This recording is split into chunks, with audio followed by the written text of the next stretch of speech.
y a présence de douance lorsque le potentiel intellectuel, mesuré à l'aide d'épreuves standardisées, est égal ou est supérieur à 130, ce qui représente environ 2 % de la population. Les enfants doués présentent souvent certaines caractéristiques qui sont spécifiques à eux. Donc, ils présentent souvent un excellent vocabulaire et l'utilisation de phrases est souvent plus complexe. Ils ont également d'excellentes habilités à comprendre les subtilités du langage. Ils possèdent aussi une excellente mémoire. Ils ont aussi une grande curiosité et peuvent apprendre de nouvelles notions par eux-mêmes. Ils ont aussi une grande imagination et sont très créatifs et ils aiment faire les choses de leur propre façon. Ils ont aussi des intérêts variés qui sont souvent plus avancés que leurs pairs et leurs intérêts peuvent aussi être inhabituels ou apparaître même plus intenses. Donc, les enfants doués, malgré qu'ils présentent plusieurs forces dans leur fonctionnement, ont aussi des problèmes au quotidien.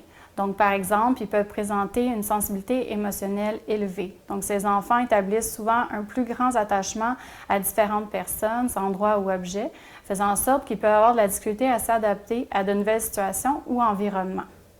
En raison d'une telle sensibilité émotionnelle, ils peuvent aussi être accusés de réagir excessivement.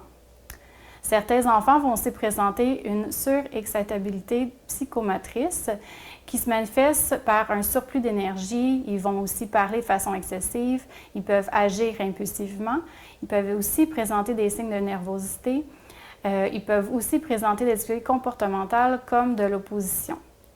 Ils présentent aussi souvent une hypersensibilité à l'environnement, ce qui est souvent constaté par une hypersensibilité soit visuelle, auditive, olfactive, tactile ou gustative. Les enfants doués ont aussi souvent des difficultés relationnelles. Donc, à bas âge, ils ont souvent des difficultés à se faire des amis car leur jeu est souvent plus complexe et donc difficile à comprendre par d'autres enfants, ce qui occasionne souvent de la frustration. Ensuite, lorsque les enfants sont un peu plus âgés, ils ont aussi la difficulté à se faire des amis car ils ne partagent pas nécessairement les mêmes intérêts que les autres. Les enfants doués ont aussi tendance à se faire des amitiés avec des jeunes qui ne sont pas nécessairement de leur âge, mais qui vont partager plus leurs intérêts ou qui vont posséder des habiletés similaires.